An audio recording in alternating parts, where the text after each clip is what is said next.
नमस्कार विद्यार्थियों। तो back to my YouTube channel Rajendra Academy में आप सभी का स्वागत है। जिस तरीके से मैंने आपको कहा था कि साइंस का महत्वपूर्ण प्रश्नों का वीडियो लाएंगे, तो ये देख लीजिए आपके सामने है। बोर्ड की दृष्टि से महत्वपूर्ण सभी प्रश्न आपको बताएंगे जो पेपर में छपने वाले हैं। ये इसका पार्ट 1 है और आपको पार्ट 2 बहुत यानी कल इसका पार्ट 2 भी मिल जाएगा। तो आप वीडियो को स्किप नहीं कीजिए और पूरा वॉच कीजिए। तो आपको प्रश्न प्रोवाइड कराते हैं। तो इसका प्रथम आपके चैप्टर हैं, अध्याय है रासायनिक अभिक्रिया एवं समीकरण। उसमें से आपको बोर्ड के पेपर के अंदर दो तो आपको एमसीक्यू के क्वेश्चन मिलेंगे और रेगिस्तान और एक रेगिस्तान आएगा। अति लघु उत्तरात्मक पूछा जाएगा और लघु उत्तरात्मक कुल इसके 5 अंक होंगे। 5 क्वेश्चन पूछे जाएंगे जो 6 अंक के होंगे। तो महत्वपूर्ण प्रश्नों की ओर चलते हैं। तो आपके प्रथम चैप्टर से प्रश्न ये वाला है जो सबसे इम्पोर्टेंट है। इसके अंदर आपको अभिक्रिया के कथन असत्य बताने हैं कि ये है।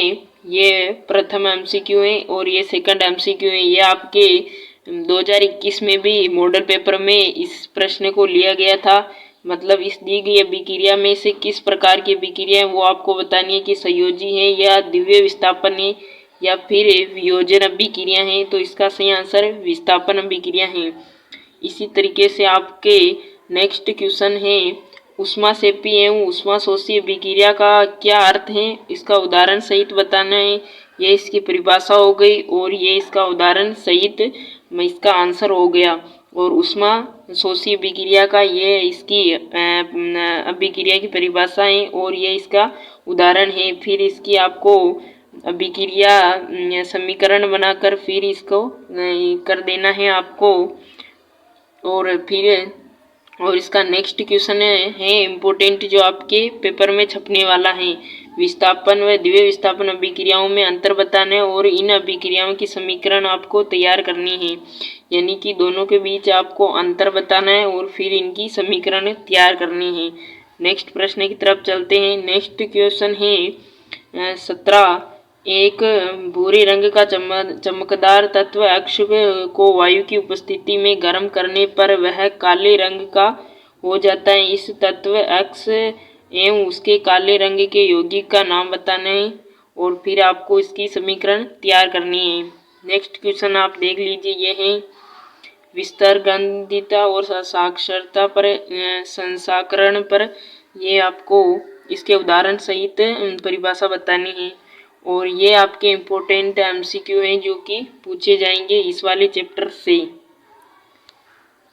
और नेक्स्ट इसके अतिलघुत्रात्मक प्रश्न हैं जो कि ये कुछ हैं कि चिप्स बनाने वाले चिप्स की थैली में कौन सी गैस युक्त कर देते हैं ताकि चिप्स का उपचयन न हो सके। तो नाइट्रोजन गैस हो गई। इसी तरीके से किसी रासायनिक अभिक्रिया में उत्प्रेरक की क्या भूमिका होती है और रासायनिक अभिक्रिया किसे कहते हैं। इस तरीके से आपको लोहे को जंग से बचाने के लिए कोई 2 तरीके बताइए। ये आपके मॉडल पेपर में भी आया हुआ है। इस तरीके के आपको पेपर क्वेश्चन को याद कर लेना है जो पेपर में आने की अधिक संभावना है वो आपको प्रोवाइड करा रहे हैं।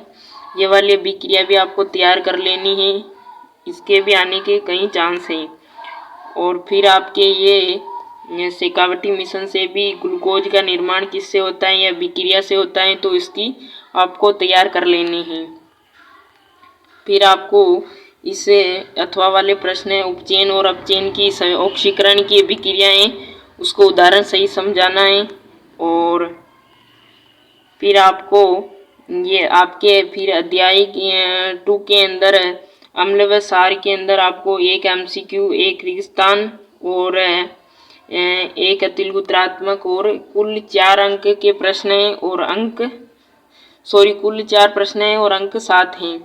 तो अम्ल और क्षार के भी परिभाषा तो आपको याद कर ही लेनी है। इस तरीके से आपको ये इम्पोर्टेंट क्वेश्चन आपको तैयार कर लेने हैं। इसके अंदर ये है MCQ और ये भी MCQ है। इस तरीके से ये सभी MCQ आपको तैयार कर लेने हैं इसमें से। तो आप देख लीजिए इसके ये PS स्केल आपको याद करनी है और फिर आपके बुक में से विरंजक चूर्ण वाली आपको विक्रिया और विरंजक चूर्ण का उपयोग किस तरीके से करते हैं उसका बताना है और किस किस में होता है। बेकिंग सोडा का उपयोग किस में होता है, इसकी आपको विक्रिया समीकरण तैयार करनी है जो कि ये है। और आपको क्रियाकलाप भी देख लेना है कि उष्मा और सोडियम हाइड्रोजन कार्बोनेट और सोडियम कार्बोनेट के साथ उष्मा अगर आप उसे देते हो तो क्या किसका निर्माण होता है। इस तरीके से आप और फिर आपके बेकिंग सोडा का उपयोग किन किन में होता है वो भी बता देना है आपको। ये आप याद कर लीजिए। और आपके ये इम्पोर्टेंट है अम्ल व प्राकृतिक, मतलब किस में कौन सा अम्ल पाया जाता है।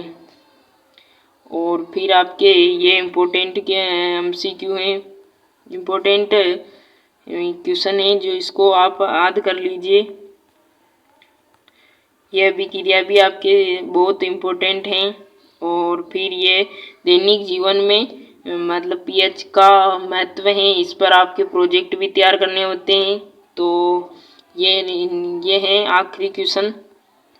मिलते हैं इसके नेक्स्ट वीडियो में यानी पार्ट 2 में। तब तक के लिए जय हिंद जय भारत। और वीडियो को अच्छा लगे तो वीडियो को लाइक करना है और चैनल को सब्सक्राइब करना है। Thank you.